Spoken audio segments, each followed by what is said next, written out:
I'm Layman Pascal, and this is the Meta Podcast, the integral stage series that podcasts podcasters and starts conversations with conversation starters.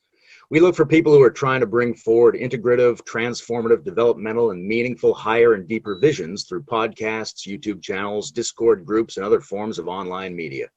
Who are these people? What do they have in common? How can we clarify, amplify, and connect them?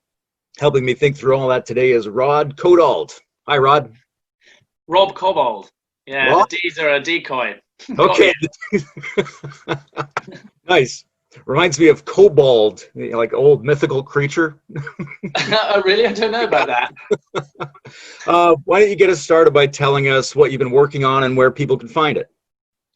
Yeah, sure. So for a few years now, I've had a website aiming to disseminate the evolutionary worldview and spread the idea of conscious evolution, which I see as basically the next sort of cultural imaginary or worldview that we're about to step into.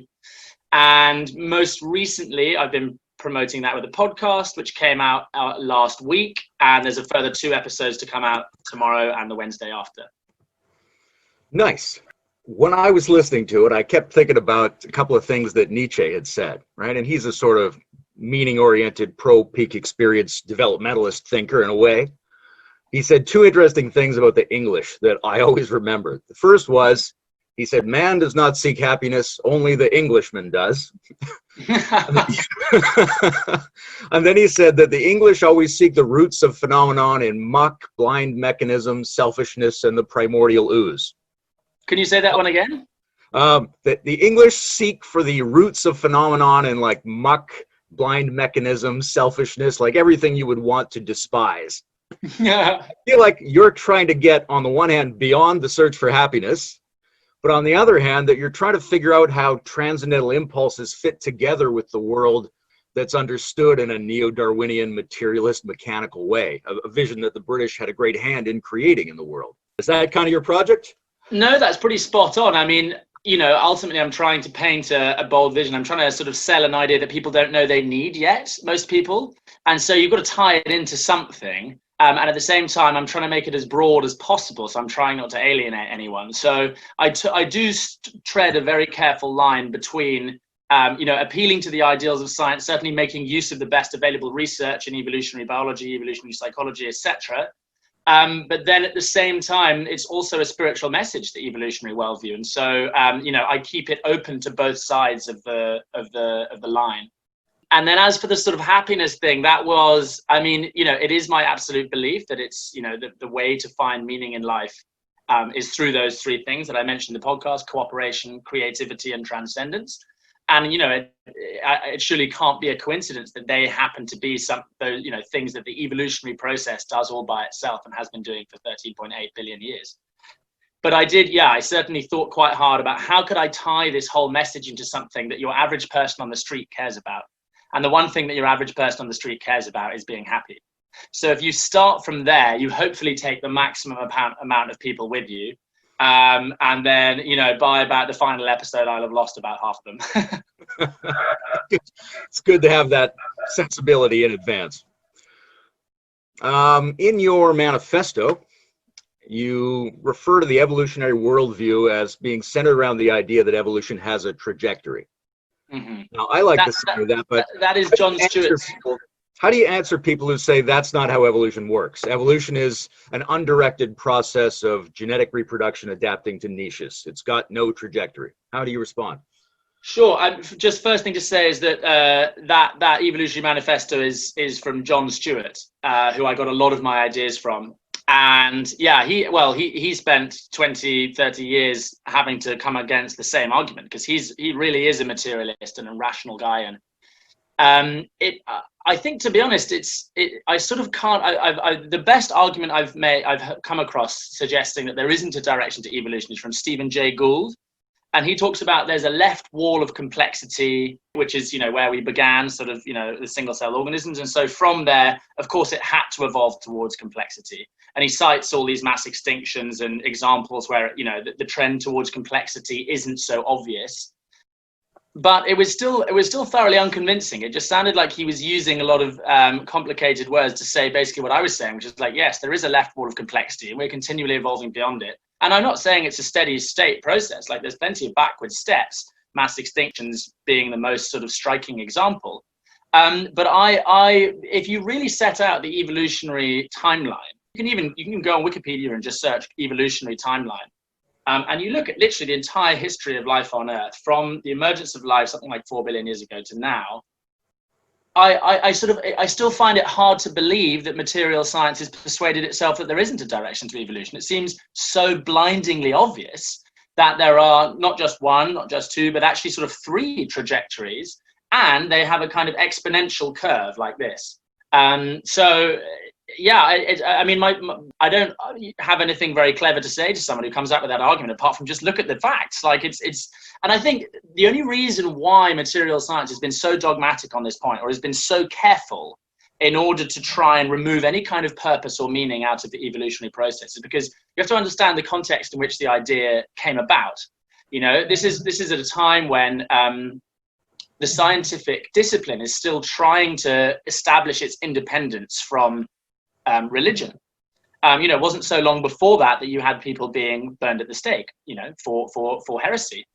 And so, when when Darwin publishes Origin of Species, there is this attempt, some, quite cleverly done, like by Teilhard de Chardin, some maybe a bit more misguided, to basically sort of smuggle religion back into the picture. Teilhard de Chardin, I think, he's actually quite serious, and his ideas are consistent with the facts of science, and they're more interesting. But certainly it was just, I'm sure some people were just trying to co-opt the idea and say, no, this is just religion in another format. And, the scientific discipline was trying to say, no, there isn't. And the best way they could do that, the best way they could fight that off, is to say, no, there's no purpose. There's no direction in evolution. And that way, it's our domain, it's not yours. And now we can get on with our stuff, A, without provoking your ire, but B, you're not going to, co-opt this early, sort of idea. And so I think that's the reason why historically people in the scientific world have sort of fought so hard to maintain that evolution is just a random, meaningless walk, and that's all there is to it. But I think, a cold, hard look at the facts of the evolutionary journey just show that's clearly not the case. It does seem like they have a certain tunnel vision, where if you look locally at things, you can see regression. You can also see local variation and adaptation that doesn't show much overall progress. But if you step back, you see that what we might call the leading edge structures, the most complex ones that do the most rich information exchange and maybe have the most energy throughput relative to their size and density, the sophistication of the most sophisticated structures seems to have been improving the whole time. So we're looking at a subset of evolution in their terms, but it definitely has this ongoing trend line. And I think you're right to say that we are still stuck to some degree in science's attempt to struggle free of religion and traditional thinking. Do you think that's succeeding? Are we thawing out? Are we getting over that trauma at this point? Are ideas like yours the evidence that society is relaxing a little bit on that attempt of rationality to struggle free of dogma? Well, I think that, that's going to be a very local case by case basis, right? I mean, I live in the UK. We essentially are a secular culture. We're very multicultural. We have a lot of different religions coexisting quite happily. But most people generally are secular, and even the people who are sort of Christian or Church of England, like, they maybe go once a year, and if you actually ask them about the transubstantiation of Christ, they're sort of like, well, I don't know. No one. It's not a very heated topic of conversation here in the same way that it is in certain parts of the US, where they're still fighting to have evolution in the curriculum and stuff like that. So I think I'm a product of that time, and for me, it wasn't. It wasn't a difficult thing to have them coexist harmoniously. The idea that we're on an evolutionary journey, and that's both, as science can be explained by science, and yet points to something spiritual. So, I think it's just every single country is different, isn't it? And, of course, there's still places in the world where you couldn't even begin to have a discussion like this. So, but I think, of course, that's the trend, that's the direction. I mean, just for the simple fact that, openness and freedom to new ideas is an adaptive cultural meme, isn't it? It's like, that's a culture that lives by that value is going to evolve better than a culture that's trying to shut out certain forms of information. So over the long term, the direction is going to be that freedom and openness to new information and ideas and is going to increase. And so I think yeah, hopefully we're getting over that trauma, but it does take time. How much of that involves, I wonder, the fact that science has been for 50 or 60 years bringing forward images of the universe that are just fantastical and wonder inspiring. The kinds of things we see in deep space, the kinds of things we can see in terms of complexity algorithms on our computer screens, the microscopic and nanoscopic structure, even the sort of tales of relativity theory and quantum mechanics. They present a world that exceeds what we expect scientific mechanism to present to us, and it seems to cry out for something of a greater scope and context. Well, it's funny, isn't it? Because the sort of classic kind of like woo-woo style sort of short video on YouTube. The first thing they're going to show is a picture of like a beautiful spiral galaxy, and but then those images have been produced by science. So it is interesting, and I think it's not a coincidence that for millions and millions of years people have been looking up at the stars and having their imagination expanded. And our ability to maybe visit new planets, which Elon Musk is trying to do, and certainly landing a man on the moon, it does sort of trigger people's imagination, doesn't it? And hopefully, and there's lots of physicists, right? Who is it? I'm going to forget his name. Is it something Bohm? David Bohm? Mm-hmm. He's a physicist. So you get increasingly people who work in these areas like astrophysics who are so struck by the awesomeness of the universe that they end up having transcendent experiences just through their scientific work. And so, that is evidence for me as well that, this is not an either or picture. The universe is full of wonder, but we don't have to hide from facts in order to experience that wonder. It seems really important, especially in terms of your work, for people to understand that the capacity to have transcendent experience is not anchored in any particular tradition or belief system. That people who seemingly have very diverse belief systems or don't subscribe to any particular belief, dogma, ontological, mythological notion of the world, they're still set up just by virtue of their human structure to be able to have what we would call really religious or spiritual experiences. Yeah, this is something I really thought about a lot recently because, I was essentially sort of, a rational atheist, had a massive spiritual awakening age 21. And, since then have, been investigating that whole world through various spiritual practices and spiritual traditions. But then all the time, as I was, now a bit more sensitive to whether someone was really awake or not, and I'd meet people who seemed to me to be very awake. You can see it in their eyes. They have a certain depth. They seem like very integrated. They seem very perceptive of people around them. And so I, on my spiritual journey, would sort of ask them about spirituality. And, some people maybe would tell me about, they did this practice or they take hallucinogens or whatever. But then other people would come back and be like, no, I don't believe in any of that stuff at all. Like, I'm totally rational, I'm totally materialist. But they're quite awake people. They're quite spiritually awake people. So it just seemed to me blindingly obvious that actually, like, even if you ontologically you don't believe in these things, that you can be more or less awake. So those experiences must be to a greater or lesser degree available to anyone, even if you don't believe in God, even if you don't believe in spirits or anything. And so I had to sort of accommodate that within my thinking. And, but then the more you looked at it, it just became obvious that, yeah, you can have a transcendent experience looking at art, or you can have a transcendent experience in nature. And, spiritual traditions and disciplines are there if you want to explore that further, and particularly there if you want to integrate that or you want to go down that path in a safe way. But that's not the only way to access these experiences. And I have, in the UK as well, there's quite a sort of like big drug culture. And that sort of morphed into, a lot of people sort of exploring in a more serious way consciousness with psychedelics. I know a lot of people who've taken ayahuasca, and, that's obviously another way to have these experiences. And you don't have to go into an ayahuasca ceremony believing in God in order to have the experience. Like, I spent a lot of time in the integral theory community, and they're very clear on distinguishing worldview complexity from ability to access states. Because a lot of the earlier human attempts to make big picture models of reality would take regular human developmental stages up to adult maturation and then put spiritual states on top of that, right. Which is intriguing. It opens possibilities for us, but we can absolutely have any of those state type experiences at any phase of our development. And we assume that, young children are having these experiences without any sophisticated worldview or belief system to back that up.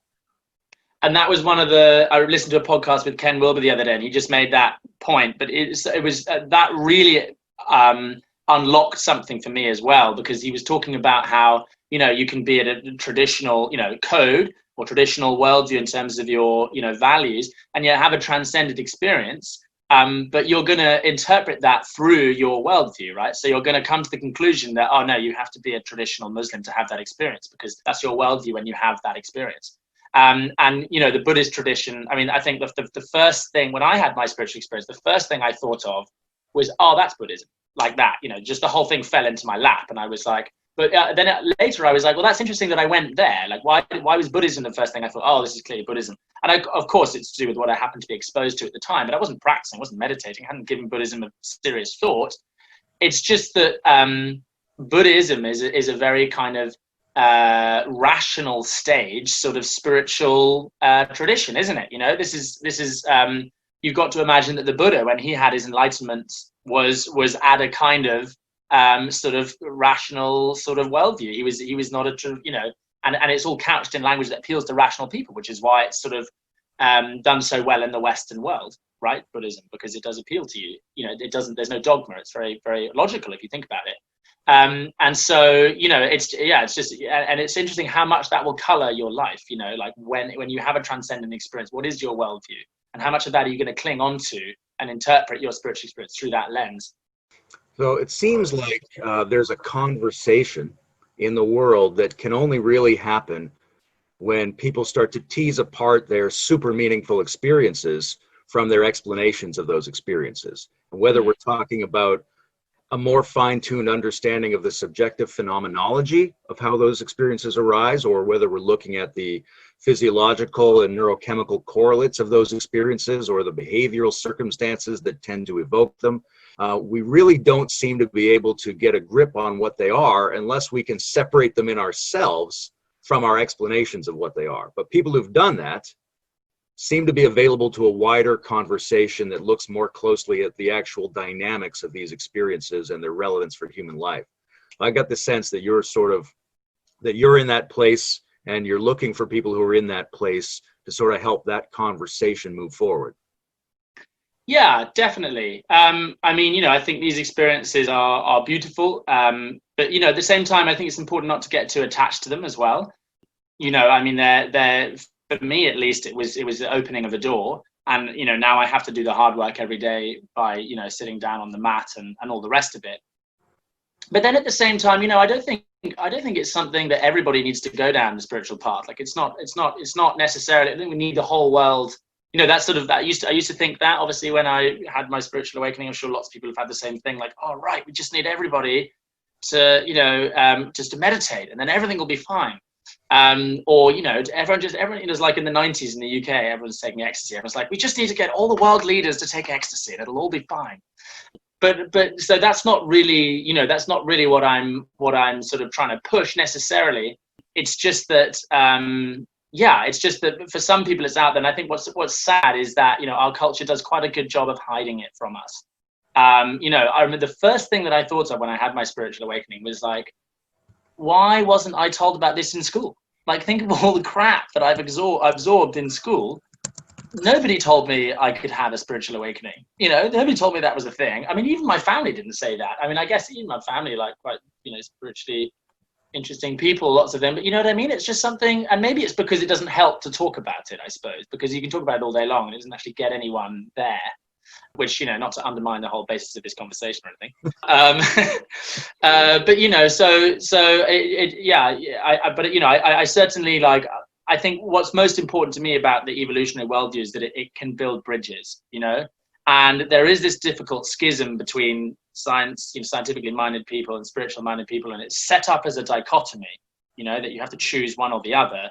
And, at the same time, there's all these different lines between the major world religions and, the culture wars, and the world now is politically fragmenting in very challenging ways. And I just think that, humanity's only future is as one humanity. that's clear from the trajectory of evolution that that's the direction we're going in. And we now faced with all these existential threats, and none of them can be solved unless we coordinate and integrate at the global level. And so anything that can transcend those boundaries and prompt or trigger people to realize that actually, they can make friends with someone who disagrees with them, or that actually there's maybe a higher level integration to what seems like a disagreement on a lower level, but actually when you get down to it, we really value the same things. We're all, we all came about in the same way. We're all conditioned biologically in similar ways, and there's a lot of common ground, and that's ultimately what I'm trying to do with the podcast, is to knit a lot of that stuff together and appeal to people, and basically promote the evolutionary worldview as something that's available to you no matter what you believe. It definitely seems to me that there's something in common between really transformational states and a generalized background confidence in the meaningfulness of your life, and that they're both involve a very coherent, explicit integration of a lot of the factors of what we live through in the world. And that if you wanted to get, say, political change, or if you wanted to get people to be able to reach higher level integrations of disparate idea sets, that's something that requires not only their mental flexibility, but it requires motivation. It requires some confidence that it's a possibility for them to achieve that.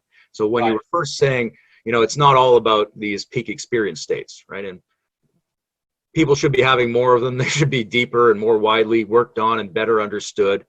But at the same time, there's this old, like a Christian distinction between the Gnostics and the Pistics.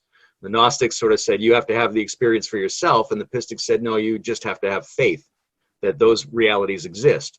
But faith is a very interesting thing because it's not fundamentally different than those experiences. They might present an exacerbated, intensified version. But if you can access this low-level background sense that there is integration and meaning in your life, then you not only feel like you're in touch with transcendent meaning, but you feel like maybe it's possible to do some work, to move society forward, to take a risk you might not otherwise take. And it seems to me what you're saying is that's the one, like most people have to get that. Only a few people need to specialize in the peak state thing. Yeah, actually, I think you've articulated something that was just a cloud in my head, but that seems to me absolutely true, because there's one thing that is for sure, is that if we all go around thinking life is meaningless, we're capable of some pretty horrific acts. If there's no meaning to life, if there's no free will, if everything's totally determined, or equally, if life is meaningless, then it's going to make your life very, very difficult, because life is full of the slings and arrows of outrageous fortune, and if you have no, if it's not going anywhere, if your life is totally insignificant, and life in general even more so, then it's going to make people suffer a lot more. It's going to make those slings and arrows a lot harder to take. And the more people suffer, the more bitter they get, the more trauma they experience, and that ends up radiating out, right? So, and I think that is one of the major problems with Western culture at the moment, is that, yes, okay, like I said, in the UK we're quite secular, and we're open to new ideas, but at the same time, there's a sort of a little bit of a gap where this story should be that can point to our place and purpose in the universe. And so what fills that gap? Well, basically materialist culture, right? So if there's no meaning, if the universe is not evolving in towards anything in particular, and the part you play in that is irrelevant, then what is there to do? Well, I don't know, get a bigger house, get a bigger TV, try all that stuff. And then, two things happen. First of all, it doesn't work. So we all end up kind of miserable. And second of all, because of that huge hole that we have within us where that story should be, we need to fill it as quickly as possible. So we need to consume more and more and more, and that is taking its toll on the planet, but it's taking its toll on the inside of people as well, and that's that. So I think you're right. We need to have a kind of just a background understanding that, like, okay, the evolutionary process is going somewhere, and we can play a part in that, and that will give your life meaning. And that's really all that it needs to be. I think you can, and you can hold all of that as a scientist, you can hold all of that as a spiritual teacher. You're working with a podcast. It seems to me that there's two ways to go aesthetically with podcasts. One is to have it be kind of grungy and amateurish, which leans into the fact that it interpenetrates people's casual lives. And the other way is to sort of take on more of a classic aesthetic that we get from radio and TV. Yours is a bit more like that. It sounds like a BBC Science documentary. Thank you. Yeah, it's well done. What do you like about doing it in that style? And, how did you relate to classic radio and TV when you were growing up? Did you like those sorts of shows? Sort of the only radio I would have listened to when I was younger would be sort of like Radio 1, which is like, the UK sort of charts. I remember lying in bed listening to 210 FM and, when I was at school. But no, I didn't massively listen to, only got into podcasts in the last couple of years. And essentially my first thought was right, I just need to record myself explaining this idea for 3 or 4 hours. And luckily I've got a friend who actually, works in podcasts and radio. And he was like, dude, that's going to be boring. What you need to do is you need to find as many other people out there who are saying what you're saying. And then you can knit the ideas together. So I never really thought about doing it as just like a one-on-one conversation, just because for the simple fact that it's such a complicated idea that I think you need to lay it out in a very particular order. And it's very difficult to do that. Even I've been obsessing about this stuff for years. And when I sit down in an interview and try and lay the whole concept out, it frequently goes wrong. So yeah, that just seemed like the best way of doing it. And then I'm so glad that that's the way I did, because actually during that process, I ended up finding this whole world out there, because I basically got the whole thing out of John Stewart's Evolutionary Manifesto.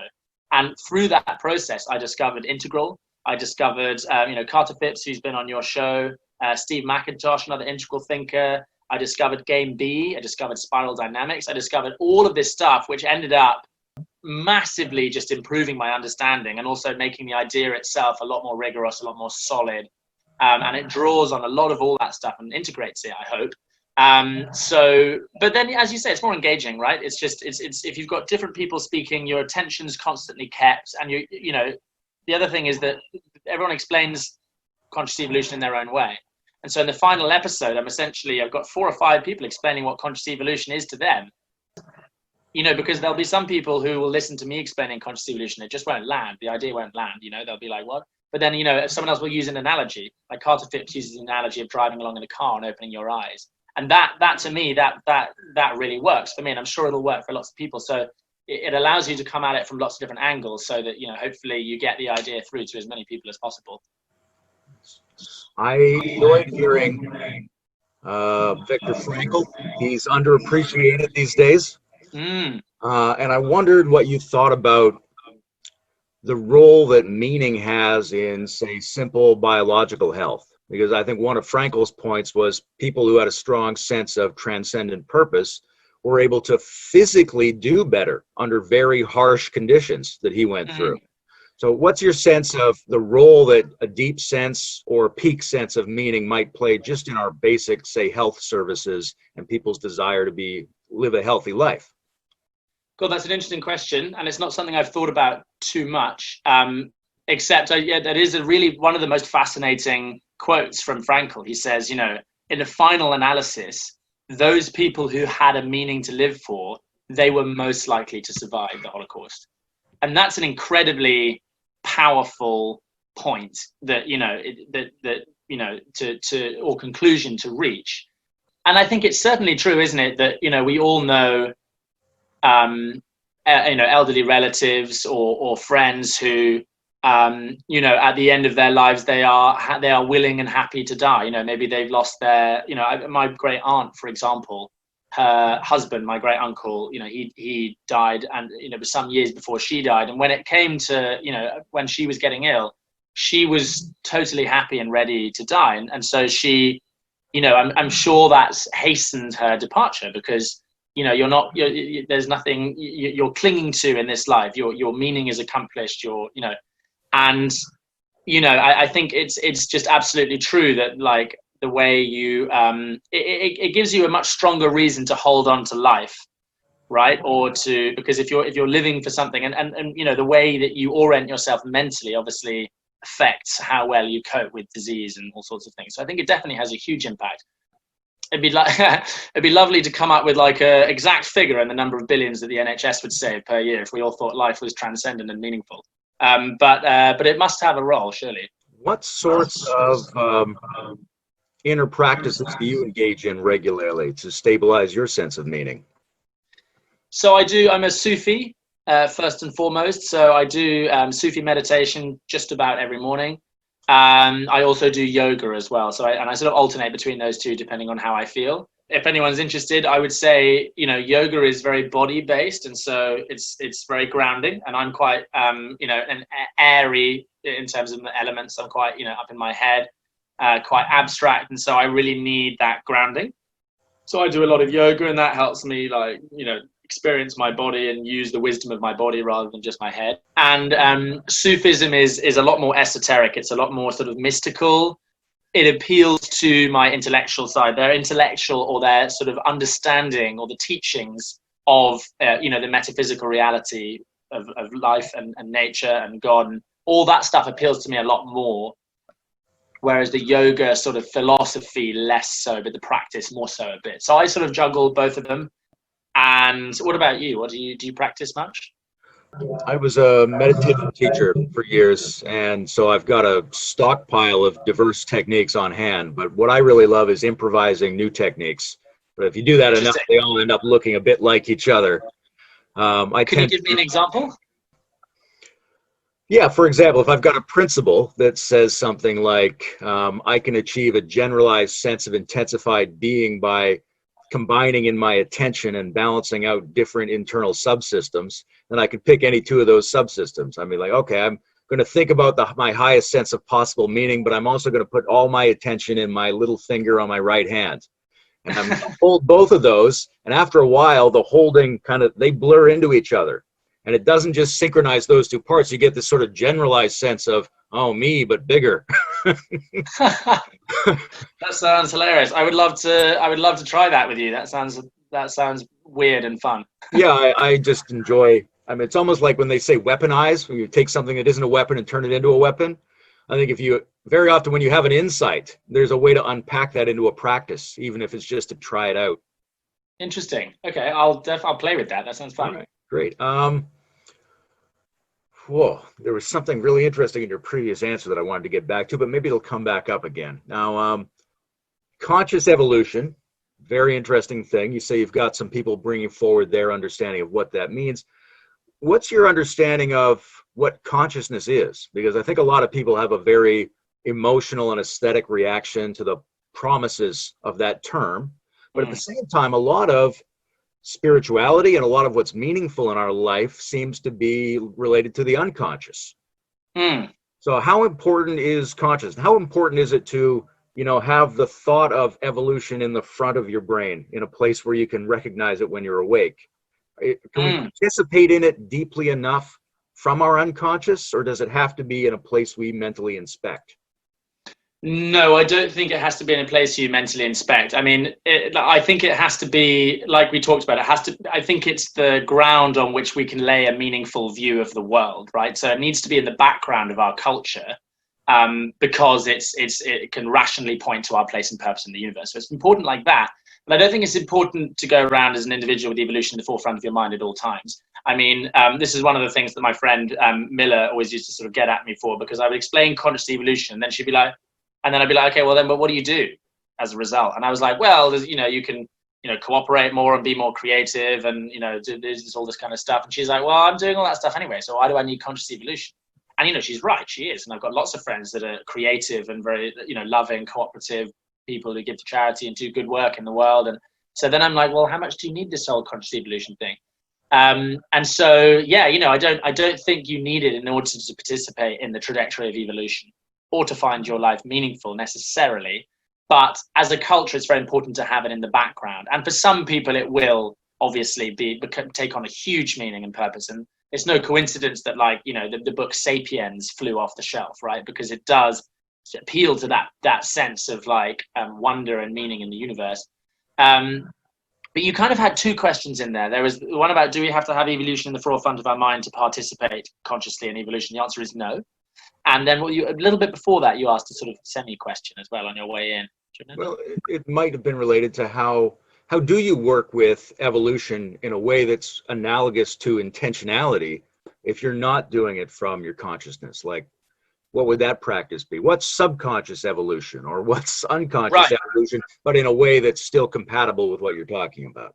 Right. So creativity is a good example, right? My whole case is that the universe basically gets more creative as it evolves. It gets better and better at evolving, and human creativity is just the latest extension of that trajectory.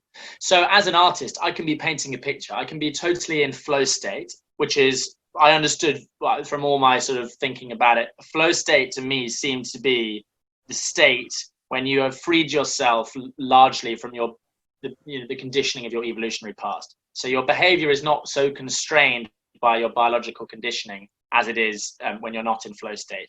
And that's why it's the wellspring of creative ideas, and artists, all over the world talk about flow state. And so, as an artist, you can be painting a picture in flow state, which is, according to my sort of definition of conscious evolution, is you're absolutely riding the crest of the wave there of, the evolutionary journey. And, you're partaking actively in the, increasing creativity and evolvability of the universe. But you don't have to be deliberately thinking about evolution while you're doing so. An artist paints a picture because they find it meaningful. I'm just coming along later and going, aha, it's meaningful because you're participating in evolution. But you don't have to understand what conscious evolution is to participate in that way. And cooperation is the same. I could be, working for the UN, trying to facilitate cooperation between nations, or working for a charity, trying to help people self-actualize on the other side of the world, or trying to, provide basic necessities or whatever. And all that stuff is, you're absolutely riding the crest of the wave of the increasing circles of cooperation that have gone on for 13.8 billion years. But you don't have to be consciously thinking about evolution while you're doing that. You're just participating in it. But then there's, of course, a level beyond that. And, there's absolutely no doubt that the most cooperative, the most loving, and also the most creative people are people who are very, very conscious. And spiritual practice has a huge part to play in both of those things. So I think, you can participate in evolution without really thinking about conscious evolution or knowing about it, but it's going to help. And certainly, being more conscious and being more, awake, is going to make you far more adaptable and far more cooperative. It's going to make you a much better participant in the evolutionary process. I connect flow states to creativity. My own thinking on, say, post-metaphysical dynamics of how spirituality and religion operate works around this idea that certain kinds of integration produce an effect that is greater than the sum of the parts. So you get an extra by integrating that you didn't previously have, and then you can relate to that extra in a variety of different ways, as a phenomenon, or perhaps as another entity that you have some kind of relationship to. But this extra that goes beyond what you previously were is a space in which you have both energy and room to create something. And I think that for most people, flow states are the way they get at that, because most people are not regularly engaged in inner practices where they're trying to do that on purpose, but they find things in their life that they like. And it's a bit like riding a bike. When you're riding a bike, you don't fall to the left or the right. The left and the right are automatically harmonized. And so if it's an effect from harmonizing your parts, you can get that automatically through flow states and would produce this creative extra phenomenon. Interesting. Yeah. I don't know what to say about that, but okay. yes, it seems it's cool. It's cool because that what that points to is that you can get that from anything, right? Like you say, like table tennis is an example I used to give. That's why I used to love table tennis, and I didn't know why. I wasn't thinking about this as like, oh wow, I'm in flow state, I'm participating actively in evolution, but at the same time, we're drawn to these things naturally, and it can't be a coincidence that those things which tend to sort of give us flow state, or those things that we find most meaningful, happen to be inherently evolutionary. So self-actualization and self-transcendence are typically put at the top of a Maslow pyramid, but they rest on the satisfaction of much more basic needs. So in your mind, and maybe this is a kind of politics question, but what's the role of making sure most people can easily and effectively get their basic needs met so that they can focus on the problem of meaning production and access to transcendental aspects of their character? So funny enough, this is one part of the whole podcast that I sort of, after I'd recorded that section, I came across an ideas from a guy from Scott Barry Kaufman, who's a psychologist who just released a book called Transcend. And in that, he makes the point that actually Abraham Maslow himself didn't believe that you have to have met all the basic needs in order to experience this need for meaning and purpose. That, the sort of standard view of the hierarchy, and apparently Maslow himself, he never actually put these needs in a hierarchy. That came from other people. That the idea is that you have to graduate from the physiological needs to have this sort of safety and security needs. You have to graduate from those. So, I'm not going to care about how my brother is doing, or actually that's a bad example, but how my village is doing if I myself am struggling for air, or I'm desperately thirsty or dying from a physiological need, and then meaning is only far removed from that. So we're not going to care about whether our lives are meaningful if we're struggling to feed our families. And Maslow, I think Maslow himself wouldn't have agreed with that. He would have said that it's not quite so clear cut. Nonetheless, so I just sort of preface it with that, but nonetheless, of course, it's. I certainly had so much time to think about this stuff because I'm privileged and I, never had to struggle for food, and so I can sit around worrying about what the meaning of life is. So there's definitely, a connection there. And so your question was, what's the number one thing that governments have to do to try and help people meet those basic needs? Was that it? What's your general take on the type of society or type of politics that we need in order to make meaningful experience more stable and regular and richer? Well, the first thing that we absolutely need to do from a political perspective is integrate politically at the global level. So currently we have nation states who are sort of competing with one another for geopolitical dominance and also for material dominance. And they're competing for international big business to invest in their countries so they have more jobs, et cetera, et cetera. And that competition between nations is leading to all sorts of potentially existential level threats, such as climate change, such as nuclear war. And so, and even things like AI regulation, when all countries are competing to be the first to develop AI, the chances that we do so safely is greatly diminished, right? And so that's absolutely essential if we're to have any kind of future at all, humanity. And I would like to point everyone in the direction of this guy called John Bunzel, who founded an organization called Simpol, SIMPOL. Have you heard of them? Mm-hmm. Yeah. So, and that he's working on a way that we could achieve that. I suppose at a more basic level, I mean, the monetary system is a real problem in terms of it creates artificial scarcity. So most of the money that we use is basically come into existence when private banks make loans. But those loans come with interest. And so the amount owed to the bank is constantly rising as the interest makes it, compound interest gets bigger and bigger, but the amount initially created stays the same. So if I take £100,000 loan out, the bank's created £100,000, but I owe the bank £100,000 plus interest. And that basically creates artificial scarcity. Now, the world is abundant. There are enough natural resources to go around, but nonetheless, all the major global economies, they're running on a treadmill in order to keep up with those interest rates. And nobody can afford to slow down because otherwise the debt bubble collapses. Try telling somebody who is struggling to pay his mortgage that he needs to slow down and work less. Just not going to happen. So what we've effectively done by designing our monetary systems in that way, which is a choice, a political choice, is we've put the entire global economy in that man's position. And that means that we have entire countries that are in debt to the IMF to the tune of billions. We have generations paying off debt that some dictator, 50 years ago took out. At the same time, we're desperate for any kind of economic growth anywhere because it allows us to stave off that tidal wave of debt that's getting larger and larger. And so we end up compromising on our moral scruples. And again, just, use the example of the person who's struggling to pay their mortgage. That is a man who's struggling to pay their mortgage. They've got a family. They are going to compromise a lot more about what they would do in order to earn money, in order to stop them from losing their house and their family losing their house. And so they're bound to compromise ethically. Okay, I'll take that job in a factory farm that actually I'm not that happy about because I don't have a choice. I'm going to lose my house. And so when you've got entire countries in that situation, in that position, then it's no coincidence that you see people doing ethically dubious things for money, like, I don't know, the arms trade or factory farming, or any other sort of industry or the oil company that we would think of as, morally dubious. It's like, yes, but at the same time, countries don't have the option to take their foot off the accelerator because of the way we've designed money.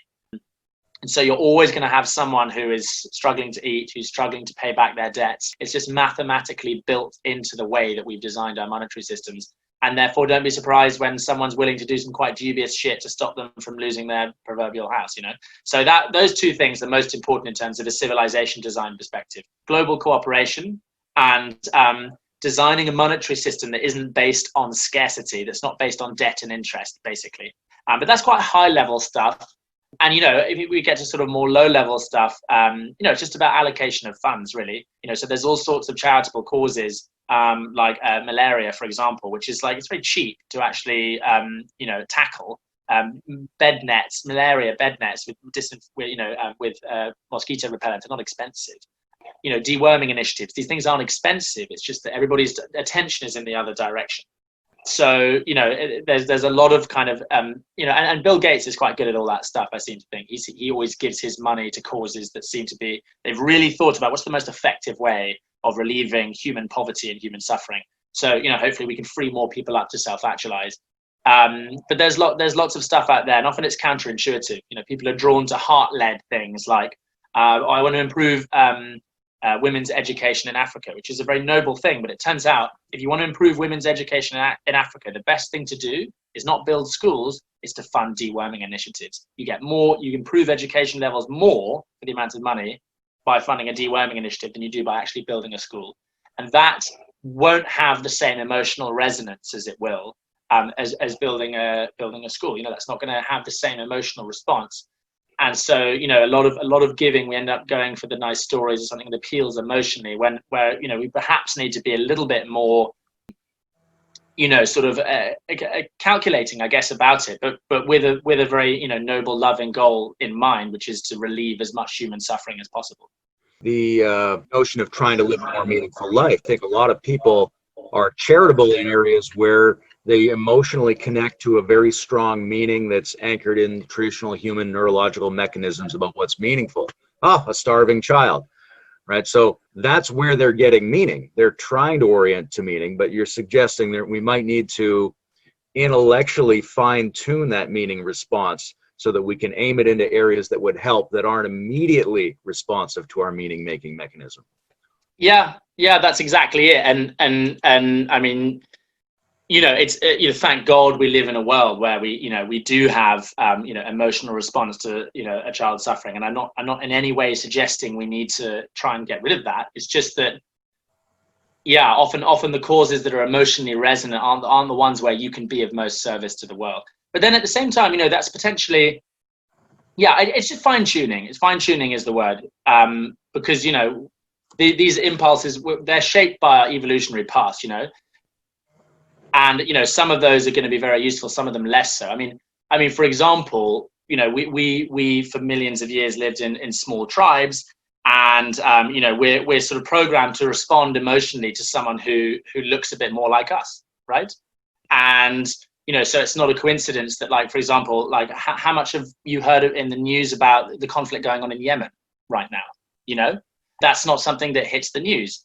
Whereas, if there's a similar sort of disaster or problem in a Western white country, people respond to that a lot more if they're Western and white, because that triggers a sort of stronger emotional response, even though there's no sort of rational basis for that, right? So that's the kind of thing where the causes that we're drawn to, or the problems in the world that we're drawn to, are shaped by our evolutionary past, and that's the kind of thing we need to fine tune. Because actually, human happiness, human well-being is worth the same no matter who the individual is. That's the most obvious statement to say out loud, and yet to live that in practice, to actually respond with the same level of intensity to, the conflict in Yemen as I do to, I don't know, someone who gets stabbed down the road is not easy, and it does require us to be quite conscious of, okay, why am I built the way I am? And, understanding our evolutionary psychology, understanding our evolutionary past, and like you say, fine-tuning our responses a bit, in order to sort of optimize well-being for the human species, not just for, whatever happens to be in front of us. You mentioned Bill Gates, and I know there's a lot of people out there who consider him to be a sort of covert, sinister figure, as they do about most rich people. There's stories about everyone, but what's your take on conspiracy theory? Do you see it as an attempt by people to create, a sense-making story that covers the world we live in, and to give them a sense of meaning that they're not getting because there's a missing story? Yeah, no, exactly that. I think, I always talk about this, there's, Darren Brown, the magician. Mm-hmm. So Darren Brown, there's a sort of show that he did where basically he fit in this room with different bean bags of different colors, different hoops of different colors, and all these objects and squares and things you could jump through, and, like a sort of giant, exciting hamster cage, but for humans. And then there was like 4 or 5 celebrities in there. And there was a room with $100,000 behind his glass door. And he said basically to them, there's a counter on the wall which was starting on 0. And he says, if you can get to 100 points, then the doors will open and you can give that £200,000 to whatever charity you want. And so all these celebrities are on TV. They really want to look good and give money to charity. So they're like, okay, great. So he leaves the room and then they're like, okay, so let's put the red square on the red circle. And then they're like, there's a point goes up. So they're like, great, okay, everybody get all the different colored squares and put them on the same circles. And then they're doing that, and then no points are going up, and then suddenly there's another point. And then they're like, okay, what were you doing there? No, okay, we have to go on one leg. And they're doing all these crazy things to try and get 100 points. And then sort of after a while, it's revealed that actually in a separate room, there's a goldfish tank with a line down the middle. And every time the goldfish swims past the line, a point goes up. And people are running out going like, oh, it's like, they're trying to make meaning out of what they're doing. And I think a conspiracy theory is a kind of shoddy attempt to do that. But it obviously comes from a place of fear, right? So it's like your way of sort of understanding or making sense of the complexity of the world is, depends the starting point, right? So Aldous Huxley said, if you started out in the wrong way, you'd have to go all the way to the conclusion, and he was writing that on mescaline. So, it kind of depends fundamentally how you're oriented. And, this is not to say that like there are not a lot of really shady things going on in the world. I mean, basically in any situation where someone can profit from doing something selfish or colluding with other people at a high level, someone will come along who's willing to do that. And, Daniel Schmachtenberger articulates very well how our system sort of selects for psychopathy. And if you're willing to turn a blind eye to certain things and make a profit doing so, our system really rewards people who do that. So it's not a coincidence you've got some shady characters at the top. And I think, there are a lot of these things that are true, but at the same time, a lot of them get really kind of divorced from reality. They get very, and it's an attempt to make meaning out of everything that I think really tips those things over the edges, because basically, like I said, I'm aware that there's some dodgy stuff going on, but more than anything, I'm aware that I don't really know what's going on. And I also have tiny pieces of the puzzle. I start from the starting point that people are basically good. And I understand the evolutionary psychology underlying that conclusion. I know that that's generally true. There are contexts in which we'll be selfish bastards, but by and large, we seek to help other people and give them directions to the post office and all the rest of it. So, I think that's my sort of base level orientation. And the older I get as well, the more I'm aware of what I really don't know. And there's one thing a conspiracy theorist always is he's pretty damn sure, or she's pretty damn sure about what they know. And there's no crack, there's no slither of doubt there. And I think that's the sort of the thing that we need to bring into the picture a bit more, is just to be a bit more humble about what we don't know. And yeah, Daniel Schmachtenberger is really good on that. His sense-making series about conspiracy theories are really on point, I feel. He just passes everything. And he uses his way of thinking about it as well is about sort of incentives, So it's like I say, if the incentive exists for someone to come along, powerful to come along and do something evil, and they could get away with it, then you can be pretty damn sure that someone is doing that, But then again, the incentives are not always aligned that way. So look at the way the incentives are lined up. If someone can profit from doing something evil and nasty, there's probably someone doing it. But a lot of conspiracy theories completely fly in the face of that. Like people were saying, like, I don't know, one of the conspiracy theories I heard at the beginning of coronavirus is like there was some book which basically kind of predicted the Wuhan virus, right? And it was like a thriller in the 80s, this guy called Dean Koontz, and he basically said there's going to be a respiratory virus in 2020 called Wuhan 500. And it was amazing. It was like, wow, this is like an astonishing coincidence. Personally, I think it's just monkeys and typewriters, right? You write enough sort of crime fiction, something extraordinary is going to come out like that eventually that predicts the future perfectly. But people's theories were like, their theories to try and account for that just didn't take account to align the incentives at all. I mean, like, if you're a very rich person, you've done really badly out of the lockdown and coronavirus. Like you want global stock markets to go shooting up, like most rich people. So that nobody wants a giant economic slowdown. Like all the powerful people in the world are not going to collude together to create like a massive economic slowdown. And some people were saying like, oh, it was the Chinese government that sort of released it or something. It's like, that's the last thing that's good for them. This has fucked their international reputation, So it's like, I don't rule out conspiracy theories, but I look very carefully at the incentives. Like, okay, is this powerful agent that you're assuming or claiming is responsible for this terrible thing, is it really in their interest to have done this? And secondly, could they have got away with it? Because if those two things are lined up, then sure. But most of the time that's not the case. And most of the time, even these powerful agents, like the Chinese government, don't have that much power. They can't actually control whole narratives, or Bill Gates can't actually control the way the Western culture is evolving. It's just too chaotic. How do you balance this notion that people are moved by incentives with the idea that people who are, have a certain kind of neurological or psychological or health imbalance, or maybe suffer a deficit of meaningfulness, can act in ways that are self-destructive, self-sabotaging, destructive of their culture, destructive of their environment, that possibly many people and many systems are motivated by things that are not in their interest. They're sort of as if actively trying to cause the ruination of the things that would give them the most meaning. Well, I think like we talked about before, if you don't view life as meaningful and you don't think there's any purpose or meaning to, life in general, your life individually, then you're not really incented that much to look out for anyone apart from yourself. And, unless it's just in a ruthlessly self-interested way.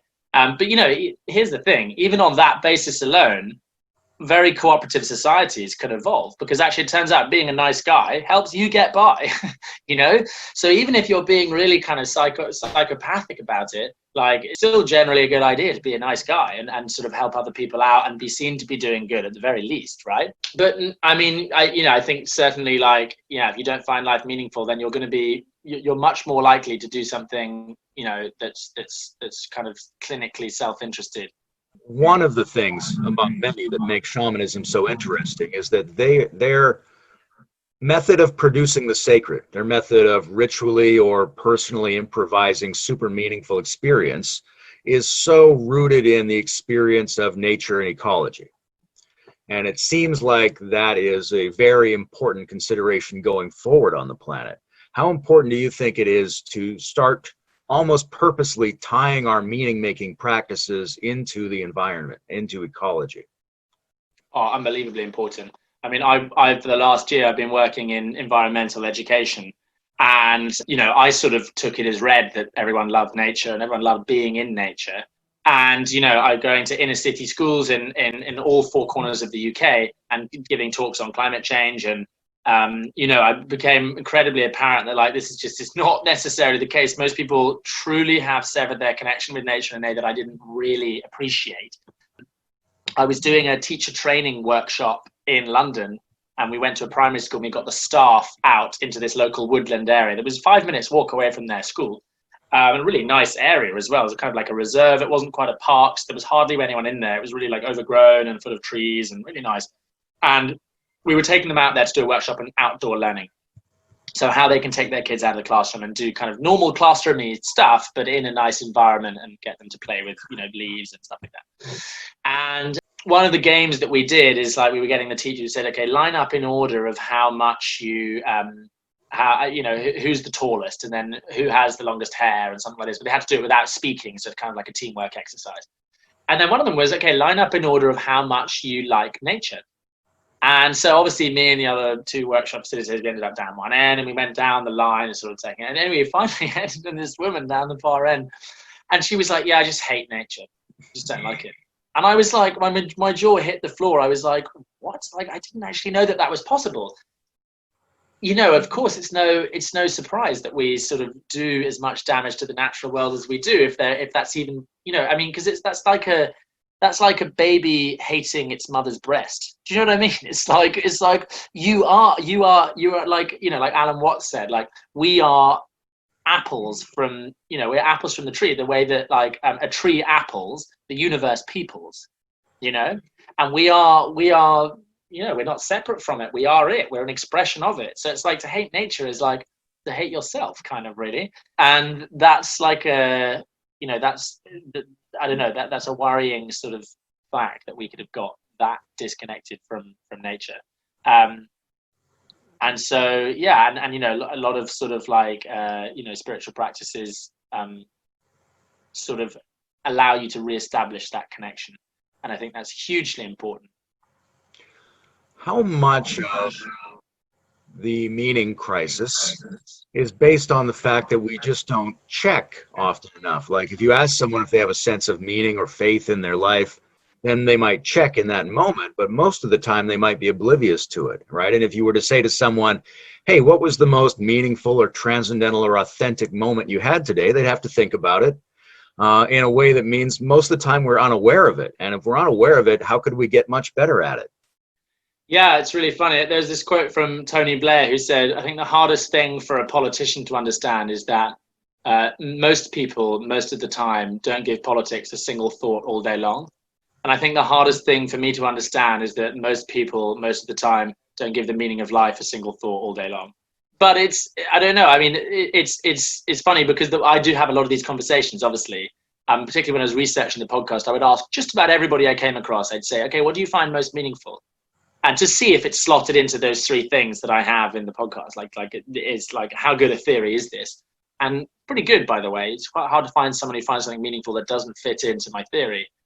But yeah, most people just don't go around thinking about this. But then it would trigger really interesting conversations because, suddenly over dinner, suddenly everyone would be talking about, the things they found most meaningful. And, I remember my friend's mum asking her this question.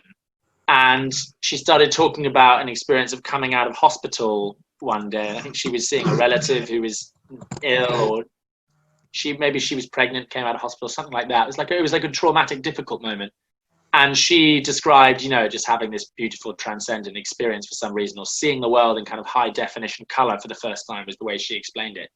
And, her daughter was like, oh, you've never told me that, So it's like, I think it's all in there for lots of us. It's just that as a culture, we're not that good at talking about it. And again, like I said, I'm still kind of undecided on whether that's a good thing for us to go around talking about this stuff all the time, because maybe there's something, those who know don't tell, and those who tell don't know, maybe. And I'm certainly someone who tells a lot. For sure. There's a risk of trivializing it and replacing it with superficial versions of itself in discourse. Yeah. But at the same time, it's hard to get better at something you're not practicing, and it's hard to practice if you're not aware of it, right? In positive psychology, as well as in Buddhist psychology, there's this sense that our brains are evolutionarily adapted to negative experience. And we would have to intentionally, say, triple the way we experience our positive emotions just to break even in this process. So there may be a sense, how do you feel about the idea that people should have to, or want to, let's say, locate the feeling of meaning in themselves and enrich that, remind themselves of it, extend it to more and more regions of the brain, become better at having that experience? Because you could have meaningful things in your life, but if your neurophysiology isn't very good at feeling that, your actual experience of meaning could be very low. Yeah, no, spot on. And that's a Sufi practice, actually. Like, it's one of the things they sometimes get you to do is just to go around really paying attention to beauty, for example. I'm very bad at maintaining these practices. I remember for a day and then I do it and then I forget. But, you know, when I was doing that for a little while, you start to see beauty in lots of different places and that you haven't normally seen it. And I think it'll be an excellent practice for just about anyone. I mean, it's similar with gratitude, right? You can do the same thing with a gratitude diary, right? Like, and that's the kind of thing that shows up on like BuzzFeed's top 10 things to do to make yourself happier, you know? So that, I know a lot of people are aware of that. But yeah, that just writing down something you're grateful for every day does just engender this feeling of gratitude. And I think it's got to be the same with meaningfulness, you know, cultivating the things that we find meaningful would be excellent for individuals, but also for society. Where would you like to go with the podcast next? Do you know, that's the only question that you've asked me that I thought you were going to ask me. All of them, apart from that one, have been totally taking me by surprise, which is good. Because I'm just working that out now, basically. That's why I'm thinking about that a lot. Because I'd love to do a second and a third season. I'm actually looking for funding to try and do that. It's a bit difficult to go down the advertising route when I'm talking about the meaning of life, and then I'm like, hey, buy Kellogg's. Not that Tony the Tiger doesn't find life meaningful. You know, I'm sure he does. But so yeah, I need some funding really. But I want to do season 2 and season 3, which is going to be basically how we can put conscious evolution into practice as an individual, season 2, and then how we can design society in line with the arrow of evolution, season 3. Love to get a book deal. Any publishers out there, that would be great. Otherwise, I might sort of self-publish something on Amazon, write a book. And then who knows? I have to do a lot of workshops in schools that I have done for the last 3 years, and I'm trying to take that into businesses. So I could certainly see myself doing consultancy, basically ethical consultancy for businesses, to try and help them make their business, more meaningful, both for the people that work there and for their consumers. And that's kind of a big area at the moment. A lot of companies are getting their investors are asking them, hang on, how are you meeting your ESG goals, etc. And employees want meaningful work now. So that would be nice to have kind of conscious evolution consultancy for businesses, although I'd probably have to call it something else, wouldn't I? Because that would never get in the front door of KPMG. But yeah, so that those are the next steps. I think season 2, season 3, book deal, and then who knows? But, you know, if there's any collaborators out there that want to help any of those projects happen, get in touch. When you think about themes you might cover in subsequent seasons, like putting conscious evolution into practice, is that something where you feel like most of your ideas on that are already formed, or where you would use the making of that season partly as an excuse to have a chance to think through those things?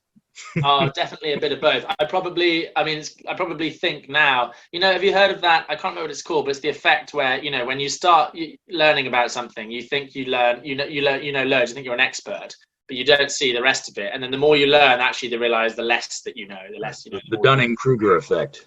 That's it. Thank you. So I think at this point, I'm pretty clear of what both those seasons will look like. No doubt during the process of making them, I'll realize how little I know. But I tell you what I do know is the kind of speakers that I would want on.